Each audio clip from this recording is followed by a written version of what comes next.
Hello, friends. It is time for this week's episode of PD on Pop Culture. And today I wanted to talk to you about, well, it's not technically a TV show, but I guess it's considered more of a TV show than a movie.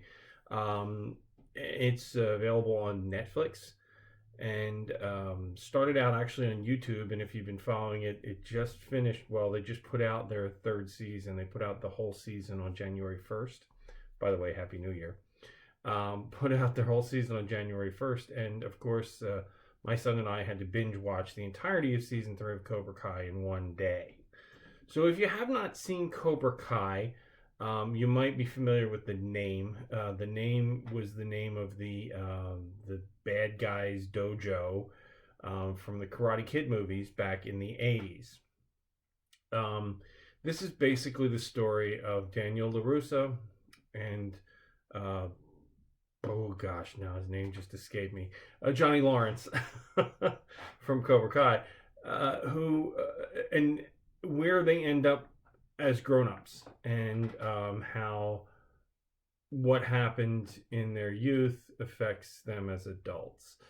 Um, Now, I don't want to spoil anything for you if you haven't seen it. It's well, let me get the negative stuff out of the way first. It's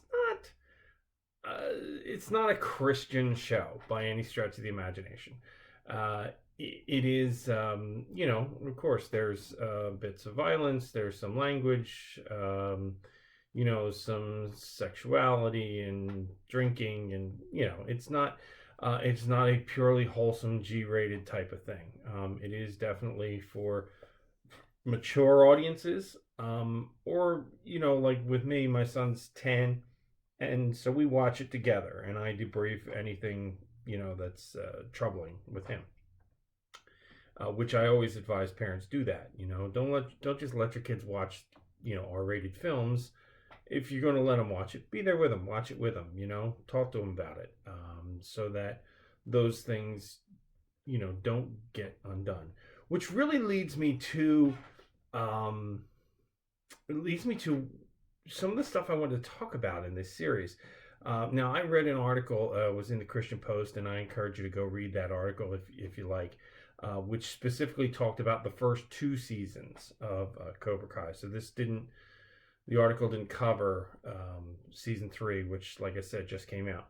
But a couple of things I wanted to lift out of that article, which I thought really touched on what was amazing about this series. The first is that it really does lift up the importance of fathers. Um, we live in a society, I think, in this day and age, that tends to really downplay the need for fathers.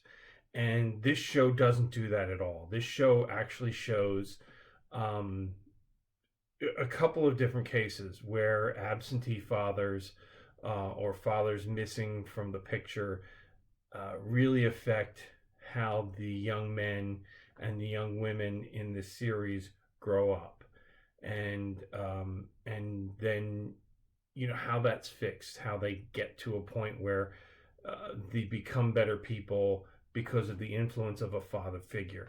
That's heartwarming to me as a dad, of course.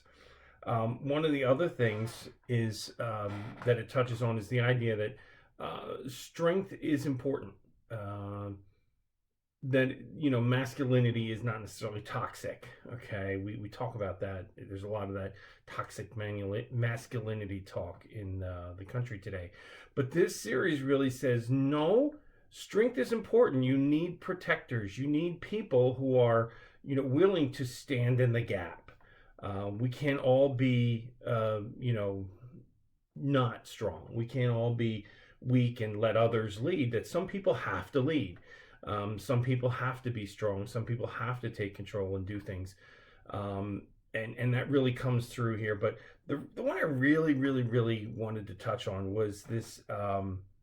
There are several story arcs, and again, I don't want to give away a lot, if you haven't seen it yet, but there are several story arcs in this show about redemption and how people, are kind of suffer the consequences of their sinful behavior or their wrong behavior, and then have a path, an arc to redemption. It's as a Christian person, though, obviously that's a rewarding thing to see, right? We like seeing that. Now, it doesn't talk about redemption in Christ, but it did remind me of this passage. Now, this is from 1 Corinthians chapter 1, starting with verse 28. It reads, God chose the lowly things of this world, and the despised things and the things that are not, to nullify the things that are, so that no one may boast before him. It is because of him that you are in Christ Jesus, who has become for us wisdom from God, that is our righteousness, holiness, and redemption. Therefore, as it is written, let the one who boasts boast in the Lord. I look at this and a lot of people want to say, they want to kind of poo-poo, Karate Kid, that's not a Christian thing. Yeah, no, there's not a lot of Christian things in here. But, if we believe that God is omnipresent, if we believe that God is everywhere, then certainly we can find glimpses of grace and glimpses of God in things even like Cobra Kai, which, again, I thoroughly enjoyed it. Nicholas and I just had a blast watching it. And as soon as it was over, he was like, well, when's the next one? Yeah, not yet. No, although I heard rumors we might get another season before the end of 2021. Here's hoping. But anyway, that's a thought for this week. I hope that you go out and give this show a try. It's not specifically Christian, but I think you can find some really redeeming stuff in it. It's worth watching. So anyway, that's my thought for this week. Take care and God bless. Bye now.